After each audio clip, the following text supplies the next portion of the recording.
네, 진사로입니다. 40일의 한능검 고급 31번부터 해설 강의를 계속 이어가도록 하겠습니다.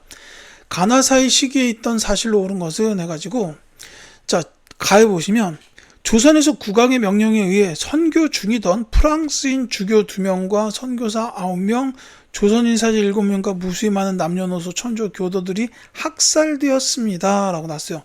며칠 내로 우리 군대가 조선을 정복하기 위해 출발할 것입니다 라고 돼 있죠. 자, 여기서 말하고 있는 이 상황은 병인 박해입니다. 그 전에도 물론 신유 박해로 대규모 처형이 있었어요. 근데 이걸 이제 병인 박해라고 이렇게 결론 지을 수 있는 키워드는 뭐냐면, 프랑스의 주교랑 선교사들도 이제 처형을 당했다라는 건 병인 박해 때만 있었어요. 그러니까 그 전에 신유 박해, 순조 때 있었던 요 신유 박해 때는 주로 우리 조선 사람 천주 교인들이 처형이 된 거고, 이 병인 박해는 프랑스의 선교사랑 뭐 주교까지 들어가고 선교사랑 그 다음에 천주 교도들 이렇게 이제 박해를 당했다라는 거죠. 자, 그 다음에 나 보시면 이때 이르러서는 돌을 캐어 종로에 비석을 세웠다. 자, 서양 오랑캐가 침범한 데 싸우지 않으면 화친하는 것이요, 화친을 주장하면 나라를 팔아먹는 것이다 라고 하였다. 자, 이거는 척화비 건립이죠. 자, 병인 박해와 척화비 건립 이 사이에 있었던 사실을 찾으라는 건데, 이거는 흥선대원군 집권 시기에 그 서양 열강과의 마찰, 이거 관련된 사건의 흐름을 말씀드리면 될 것 같아요. 병인 박해가 가장 먼저고, 그 다음에가 재병, 오신, 척. 이 척이 척합이 건립입니다. 제너럴 셔먼호 사건, 병인 양효, 오페레트의 남영군묘, 도굴시도 사건, 신미 양효입니다. 따라서 가나 사이의 시기에 있던 사실로 옳은 걸 찾아라 그러면 이제 요 넷 중에 있을 거예요. 그래서 정답이 1번입니다. 오페르트가 남영군묘 도굴을 시도하였다라는 게 이제 이 사이에 있었던 사실이 되겠죠. 그 외에 뭐 병인 양효, 신미 양효, 제너럴 셔먼호 사건도 꼽을 수 있겠습니다. 그리고 이제 예전에 다른 시험에서 한번 조금 어렵게 나왔던 게 이제 그 최재우가 혹세무민의 죄로 처형되었다라는 게 나온 적이 있어요. 근데 이 최재우가 처형된 건 흥선대원군 집권 시기이긴 한데, 이 병인 박해보다는 전에 있었던 일입니다. 요거 이제 참고로 알아두시기 바랄게요. 자, 일본 군함 운요호가 영종도를 공격하였다. 요거는 이제 흥선대원군 집권이 끝나고 고종이 이제 친정했던 시기입니다. 요 뒤에 있었던 일이란 얘기예요. 이제 검루도 점령은 더 뒤고, 프랑스와 조약을 체결하고 천주교 포교를 허용하였다는 이 흐름상으로 봐도 당연히 이 사이에 올 수는 없죠. 이거는 이제 1886년에 체결된 조프수호 통상조약입니다. 자, 조선 책량 유포에 반발하여 이만선 등이 영남 만인소를 올렸다. 2차 수신사로 갔다 온 김홍집이 유포한 조선 책략, 이 책에 따라서 뭐 미국과 수교를 해라, 안 된다 구한 게 영남 만인소다라는 거죠. 따라서 척합이 건립보다 뒤의 일이다, 이렇게 보시면 되겠습니다. 자, 32번 다음 조약에 대한 설명으로 오는 것은, 자, 사후 대조선국 군주와 대미국 대통령과 아울러 그 인민은 각각 영원히 합평하고 우호를 다진다 라고 되어 있습니다. 자, 중간에서 잘 조정해 두던 우리가 관심을 보여준다. 자, 현재 양국이 의논에 정한 이후 대조선국 군주가 어떤 혜택, 은전의 이익을 타국호는 그 나라 상인에게 베풀면 미국과 그 상인이 종래에 점유하지 않고 이 조약이 없는 것 또한 미국 관민이 일제 균점하도록 승인한다라고 되어 있습니다. 자, 제가 이 밑줄을 길게 그은 이 부분이 뭐냐면 최혜국 대우를 뜻합니다. 물론 이제 일관을 보시면 대조선국 군주랑 대미국 대통령 뭐 우호를 다진다 했잖아요. 이게 조미수호 통상조약이다라는 걸 알 수가 있는데, 이 조약 14관에 최혜국 대우가 이와 같이 승인이 됐다라는 거죠. 이제 최혜국 대우를 받는 나라는 이제 우리나라가 다른 나라와 어떤 그 이권을 맺게 되면은 최혜국인 미국도 이제 그에 상응하는 이권을 가져야 된다라는 게 여기 나온 내용이다, 이렇게 보시면 되겠습니다. 자, 조미수호 통상조약에 대한 설명으로 옳은 걸 찾아라 라는 문제입니다. 이제 뭐 거중조정 조항 같은 것도 포함이 되는데 여기 그 내용은 안 나왔고요. 이 조미수호 통상조약은 앞서서 말씀드렸던 조선 책략 유포, 그러니까 이제 조선 책략에 보면 러시아의 남하를 견제하기 위해서는 미국과 수교를 맺어야 합니다라고 나왔던 거예요. 그래서 영남에서 만인소가 나왔지만 결국은 조미소 통상조약이 맺어졌다는 거죠. 왜냐하면 이때 청나라가 굉장히 미국하는 조약을 하는 게 좋다라고 계속해서 알선을 했어요. 이제 그 조선 책략을 쓴 외교관도 황준원, 청나라 외교관이죠. 이런 식으로 이제 청나라에서 특히 다리를 놔가지고 미국과 조약을 맺게 됐다라는 겁니다. 그래서 정답이 3번이에요. 청해 알선으로 서양국과 맺은 최초의 조약이다라는 겁니다. 자, 다른 거 볼게요. 양곡의 무제한 유출 조항을 포함하고 있다. 이거는 강화도 조약입니다. 이게 이제 문제가 돼서 나중에 그 조일 통상 장정을 맺게 되죠. 그러면서 방공령으로 막아낼 수 있게끔 이제 명문화합니다. 자, 외국 상인의 내지 통상권을 최초로 규정하였다. 이거는 조청 상민 수륙무역 장정이에요.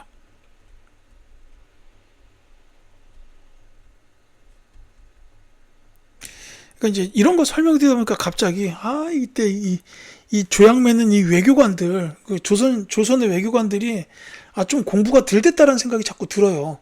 강화도 조약부터 그랬지만 이 주미소 통상조약이랑 조청상민 수용무역 장정이랑 이게 또 이제 1882년 같은 해에 맺어졌어요. 근데 어느 나라한테는 최애국 대우 주고 어느 나라한테는 내지 통상 주고 이러면 다른 나라들이 가만히 안 있을 거 아닙니까? 그러니까는 계속해서 그 우리의 이권을 다른 나라에게 내주는 이런 흐름으로 이어질 수밖에 없게끔 조약을 그런 식으로 맺었어요. 그러니까 이 당시에 이제 이 외교관들이 진짜 그 개념이 부족하지 않았나, 공부가 덜 되지 않았나라는 생각이 갑자기 확 드네요. 자, 그러니까 그래가지고 일제강점기로 넘어가는 거 아닙니까? 자, 그렇고 가라앉혀야죠. 스티븐스가 외교고문으로 부임하는 계기가 되었다. 1차 한일협약입니다. 자, 부산, 원산, 인천의 계양장 설치 강화도 조약이죠. 33번 넘어가겠습니다. 가임물에 대한 설명으로 옳은 것은 재차 기포한 것을 일본 군사가 궁궐을 침범하였다는 까닭에 다시 일어났다니 일본 병사에 무슨 행동을 하려 했느냐. 궁궐을 침범한 연유를 힐문하고자 했다. 일본 병사나 각국 사람이 경성에 머물고 있는 자를 내쫓아야 했냐. 그런 것이 아니라 각국인들은 다만 통상만 하는데 일본인은 병사를 거느리고 경성에 진을 치고 있으므로 우리나라 영토를 침략하는 거하고 의아해야 한 것이다 라고 돼 있어요. 자, 가공초래요. 그러니까 가임물에 대한 설명인데 요건 이 내용을 이해하는 게 조금 시간이 필요합니다. 자, 재차 기포했다. 이제 군대를 일으켰다 이거요. 재차 기포했다. 일본 군사가 궁궐을 침범하였다고 한 까닭에 다시 일어났다라니 뭐냐 이거. 이제 이건데 이 관련된 내용이 뭐가 있냐면은 일본이 궁궐 침범했잖아요. 이게 경복궁 불법 점령. 일본이 경복궁을 점령합니다. 그러니까 재차 기포했다. 다시 일어났다라는 거죠. 이게 뭐냐면 동학농민운동의 2차 봉기예요. 저 1차 봉기는 백산봉기로 봅니다. 그러니까 이제 그 고분군수의 탐악으로 그 조사 나왔던 안핵사 이용태가 농민들을 탄압하니까 벌어진 게 1차 봉기고 그 이후에 이제 직강소에 전조약 맺고 직강소에서 개혁안 내놓고 이랬잖아요. 그러다가 다시 한번 봉기가 되는 게 이 일본이 경복궁을 점령했기 때문이에요. 그게 지금 여기 나와 있는 내용이다라는 거죠. 따라서 지금 이 진술자는 동학농민군 2차 봉기를 주도하신 분이라고 보면 됩니다. 가에 들어가실 인물은 바로 그래서 전봉준 장군이 되겠습니다. 자, 이걸 찾아내는 게 조금 어려울 수 있어요. 자, 이 전봉준 장군에 대한 설명으로 옳은 걸 찾아라 그랬는데 이 전봉준 장군인 거 알았으면 답은 금방 나와야 됩니다. 요 2차 봉기한 다음에 뭐 했냐? 남접과 북접이 연합을 했죠. 그래서 우리 서울 가가지고 일본 몰아내고 왕을 지켜야 된다. 이렇게 이제 가려고 했습니다. 근데 공주의 우금치 고개에서 일본군 기관총에 막히게 되죠. 자, 정답은 5번입니다. 보국안민을 기치로 우금치에서 일본군 및 관군과 맞서 싸웠다라는 겁니다. 이 보국안민이라는 게 그러니까는 나라를 보호하고 이제 백성들을 편안하게 하자라는 그거잖아요. 그래서 이제 이 당시에는 왕국이었으니까 왕이 곧 나라죠. 그러니까 왕을 지키겠다는 뜻으로 간 거예요. 근데 이때 이제 일본군과 관군이 이 동학농민군을 향해서 기관총을 난사하면서 이제 이 우금치 전투에서 패하게 됐다라는 거죠.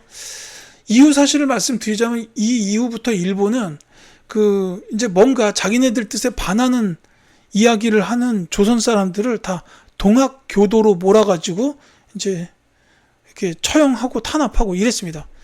그러니까 이게 또 열받으려고 그래요. 자, 어쨌거나 정답은 5번이고, 을사늑약에 반대하여 의병을 일으켰다. 이거는 이제 을사의병이죠.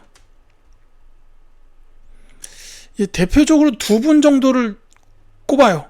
최익현, 이분은 워낙 위정척사로 유명하신 분이죠. 그 다음에 평민의병장으로서 신돌석, 이런 분들을 꼽습니다. 자, 독립협회를 창립하고 독립문을 세웠다. 이건 이제 독립협회 설립자 서재필, 이분 꼽으면 되겠죠. 자, 지부복걸 척화의 소를 올려서 외양일체론을 주장하신 분 최익현입니다.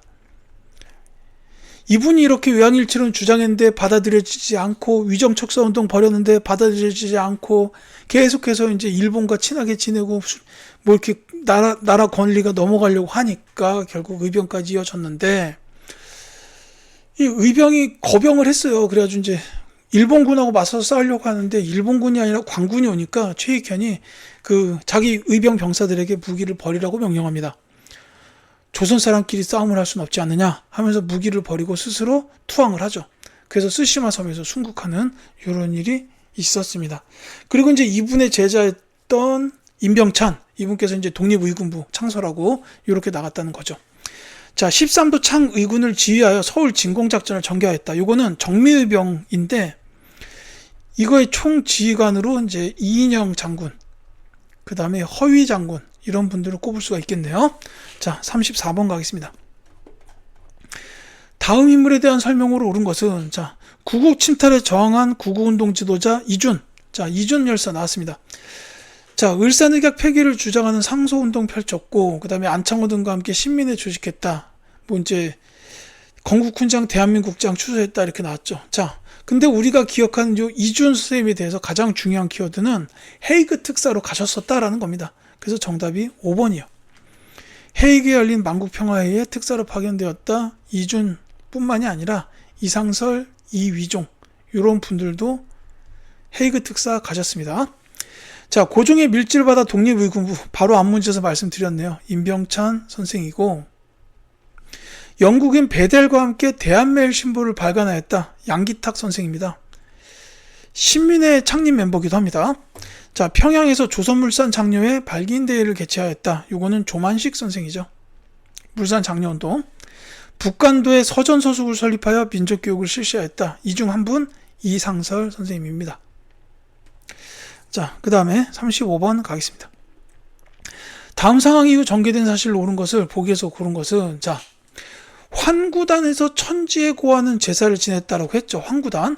그 다음에 왕이 부축을 받으며 금으로 장식한 의제에 앉으니까 쭉 보다가 친히 옥세를 받고 황제의 자리에 올랐다라고 되어 있습니다. 자, 이거는 대한제국 수립.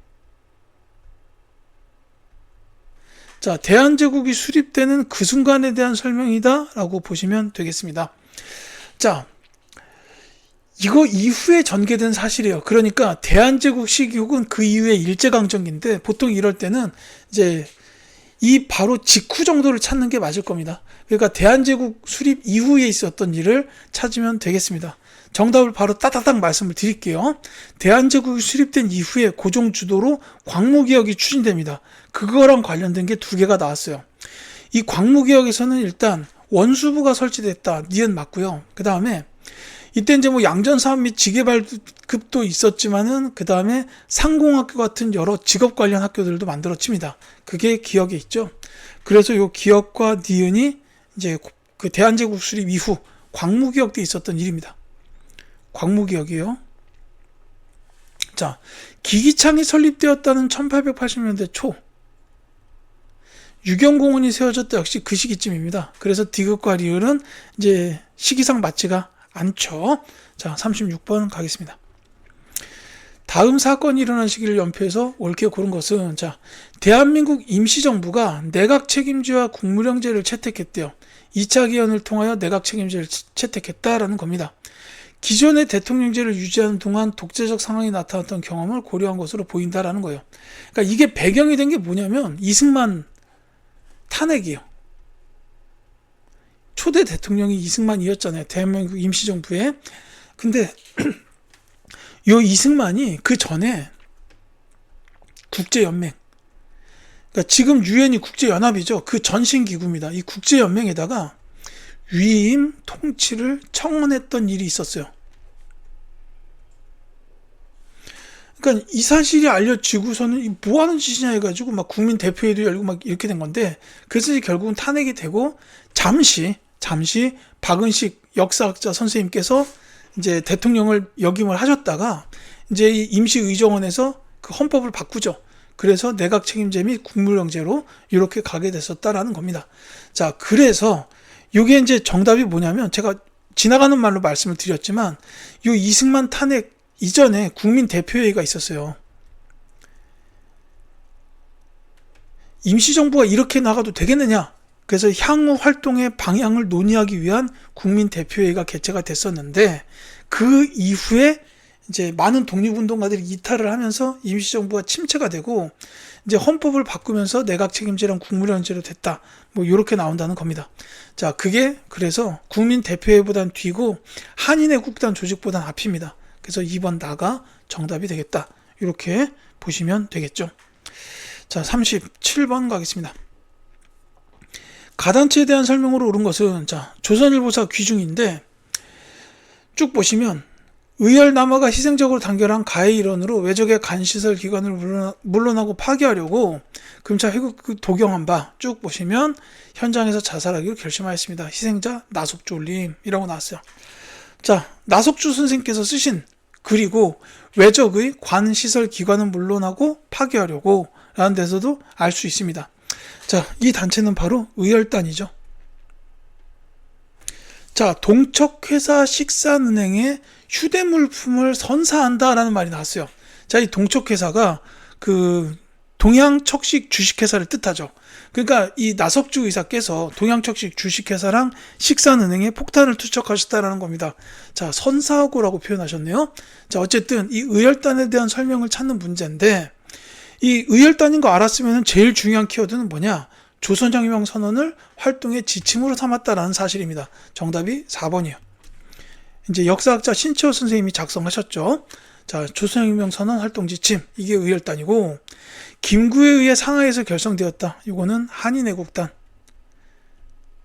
윤봉길 의사, 이봉창 의사 활동하셨죠. 일제 황무지 개강권 요구를 저지하였다. 이거는 보안회. 고종의 강제 퇴위에 반대하는 시위를 주도하였다. 대한자강회.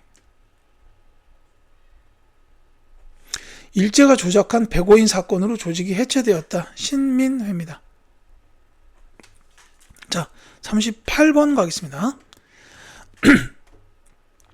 가지역의 독립운동에 대한 설명으로 옳은 것은? 하고 물어봤습니다. 자, 이 사진은 박용만이 주도하여 가에서 창설한 대조선 국민군단의 훈련 모습입니다. 이 부대 대원들은 병영에 기숙하면서 군사훈련과 파인애플 사탕수수 농사를 병행하였습니다. 예, 나왔어요. 자, 대조선 국민군단 박용만 장군님, 그 다음에 사탕수수 농사를 통해서도 지역을 알 수가 있습니다. 여기는 바로 하와이입니다. 자, 하와이에 대한 이제 독립운동의 설명으로 옳은 걸 찾아라 그랬어요. 자, 그 정답을 말씀을 드리자면, 이거는 2번이에요. 대한인 국민회를 중심으로 독립운동을 전개하였다. 자, 요거는 미국 지역이라고 통칭할 수가 있는데, 이 하와이가 미국에 포함이 되죠. 그래서 이제 미국이라고 보고서 정답을 찾으면 됩니다. 다만, 이게 이런 부분이 좀 있어요. 장인환 전명훈 의사가 스티븐스를 저격하는 일이 있었죠. 그리고 그때 이제 그게 샌프란시스코에서 있었던 일인데, 이때 이제 샌프란시스코의 한인단체랑 하와이의 한인단체가 힘을 합쳐서 대한인 국민회를 조직한 겁니다. 이렇게 보시면 돼요. 그러니까 이때 이거 자세히 암기하실 필요는 없지만 장인환 전명훈 의사의 의거는 굉장히 중요하죠. 이 스티븐스, 이 빌어먹을 인간 죽인 거, 요거는 이제 굉장히 중요한 일이고, 요걸 계기로 해서 대한인 국민회가 결성됐다. 뭐 이렇게 이제 이어지는데, 이 과정이 그 샌프란시스코와 하와이에 있던 그 독립단체가 통합된 거예요. 힘을 모으자. 이렇게 된 겁니다. 이 하와이에 있던 단체가 아마 한성한인협회일 거예요. 근데 이 두 독립단체가 통합이 돼서 이제 대한인국민회가 결성됐다. 대한인국민회. 이렇게 보시면 되겠습니다. 그러니까 이 대한인국민회도 하와이에서의 독립운동과 깊은 연관이 있는 단체다. 이렇게 보는 게 좋겠어요. 물론 그냥 미국으로 찾아도 괜찮습니다. 다른 지역은 그거랑 관련이 없어요. 자, 권업신문을 발간하여 민족의식을 고쳐야 했다. 연해주 지역이죠. 권업회 권업신문 연해주입니다. 대한광복군 정부를 세웠다. 이것도 연해주예요. 물론 저 정부는 나중에 대한민국 임시정부로 통합됩니다. 자, 신한청년당을 결성하여 파리 강화위에 대표를 파견했다. 중국의 상하이였죠. 조선청년 독립단을 중심으로 28 독립선서를 발표했다. 일본의 도쿄입니다. 자, 39번 가겠습니다. 가인물에 대한 설명으로 옳은 것은? 하고 물어봤어요. 자, 이것은 한국 광복군 총사령관을 역임한 가의 흉상입니다. 3.1절과 대한민국 임시정부 수립 99주년을 기념하기 위해서 육군사관학교에 건립됐는데 일본 육사를 졸업했으나 만주 지역으로 망명하여 신흥무관학교에서 독립군 양성에 힘썼다라고 돼 있고 한국 독립군의 총사령관으로 대전전 전투까지 지휘했다. 이렇게 돼 있죠. 자, 중요한 키워드가 널려 있습니다. 한국 광복군의 총사령관, 한국 독립군의 총사령관, 심지어 대전자령 전투까지 나왔어요. 자, 이분은 바로 지청천 장군님입니다. 자, 이 지청천 장군님에 대한 설명으로 옳은 걸 물어봤는데 사실 대전자령 전투랑 쌍으로 기억하셔야 되는 게 보통 쌍성부 전투잖아요. 정답이 2번입니다. 그러니까 이분이 이제 1930년대 초에 한국 독립군에서 총사령관을 하셨는데 이때 뭐 쌍성보 전투, 대전자령 전투, 조금 어려운 걸로 뭐 사도하자 전투도 있어요. 이런 전투를 승리하셨고 그 다음에 1940년도 초에는 한국 광복군에 계셨습니다. 총사령관 지청천, 부사령관 김원봉 이렇게 있었는데 이건 이제 임시정부의 정규 부대죠. 그래서 이제 요거는 관련된 게 뭐 인도 미얀마 전선, 그 다음에 국내 진공작전, 미국 OSS랑 연계해가지고 요거 추진했다라는 게 있었어요. 요 정도 같이 기억해 두시면 되겠습니다. 자, 다른 것들도 중요하니까 볼게요. 자, 숙무학교를 설립하여 독립군을 양성하였다. 이게 멕시코예요. 제가 이제 강의 때마다 멕시코 관련해서는 그 에네켄 농장에 이주 노동자들 있다. 그리고 숙무학교가 설립됐다. 뭐 이 정도 기억하시라 말씀드리는데 지금 이게 본문에 지청천 장군님이 나와서 이제 이 설립하신 분들도 말씀드리자면 뭐 이근영, 조병하 이런 분들 계십니다. 암기하실 필요는 없을 듯해요. 자, 그 다음에 독립군 비행사 육성을 위해 한인 비행학교를 세웠다. 요건 이제 임시정부에서 이제 주도해서 세웠는데 인물로 말씀드리자면 노백린 장군님 계십니다. 자, 그 다음에 청산리 전투에서 승리하였다. 김좌진 장군이죠. 북로군정서. 이 부대가 주도를 했고 그 외에도 이제 뭐 홍범도 장군의 대한독립군 역시 참여했습니다. 이 청산리 전투라는 게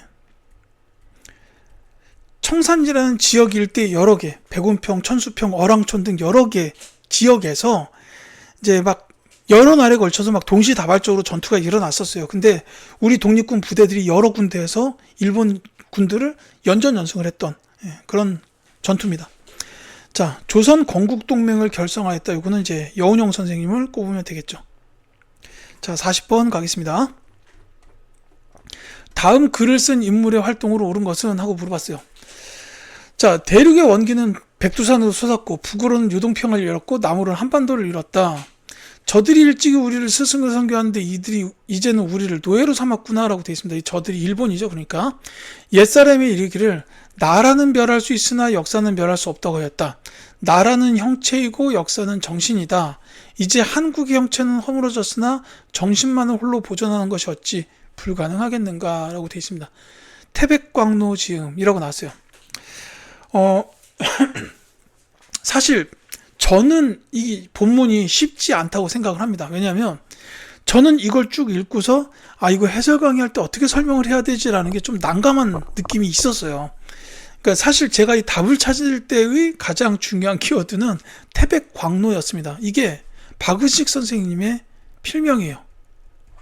그러니까 딱 보자마자 태백광로, 박의식 선생님 이렇게 이제 알았다는 건데, 뭐 이게 뭐 시험 때 말씀을 드리기는 좀 뭐한 내용이잖아요, 솔직히. 그래서 이제 이걸 읽어보시면 여기서 가장 중요한 문장은 나라는 형체이고 역사는 정신이다 라는 거고, 정신만을 보존하는 것이 어찌 불가능하겠는가 라는 건데, 이제 이게 정신이라고 나와서 조금 혼동될 수는 있겠지만 여기서 강조하고 있는 거는 나라의 정신, 즉 국혼이요. 이 국혼을 강조했던 역사학자다라고 보시면 되겠습니다. 그래서 이게 이제 박은식 선생님이구나라는 거고, 특히 이 국혼을 강조한 책이 뭐냐면 바로 한국통사입니다. 그래서 이 책은 박은식 선생님의 한국통사, 아마 그 서문이 아닐까 싶네요. 어쨌든 이 박은식 선생님에 대한 설명을 찾으라는 건데, 이제 뭐 제가 아까 임시정부 얘기하면서 박은식 선생님이 두 번째 대통령으로 잠시 계셨다 뭐 이런 것도 말씀드렸지만, 이분에 대해서는 이제 민족주의 역사학사로서 한국 통사, 그 외에는 한국 독립운동 지열사, 그리고 유교 구신론 이런 게 있다라고 기억하시면 돼요. 그래서 정답이 3번입니다. 한국 독립운동 지열사에서 독립투쟁 과정을 정리하였다라는 겁니다. 자, 다른 분들도 중요한 역사학자 분이기 때문에 말씀을 다 드려야죠. 진단학회를 창립하고 진단학부를 발행하신 분은 실증주의 역사학자이신 이병도 선생님. 여유당 전설을 간행하고 조선학 운동을 주도하였다. 이거 민족주의 역사학자이신 정인보 선생님. 독사신론을 저술하여 민족주의 상한의 기초를 마련했다. 역시 민족주의 역사학자이시죠. 신채호 선생님입니다. 독사신론도 있지만 그 조선사 연구초, 그 다음에 조선상고사 이런 책들이 있고, 앞서 나왔죠. 의열단의 그 활동 지침이었던 조선혁명 선언을 작성하신 분이기도 합니다. 그 다음에 조선사회경제사에서 식민사학의 정체성 이론을 반박하신 분, 이제 사회주의 쪽이죠. 백남은 선생입니다. 자, 이렇게 알아두시면 되겠습니다. 자, 이렇게 해서 40번까지 말씀을 드렸고요. 41번부터는 다음 영상으로 이어드리도록 하겠습니다.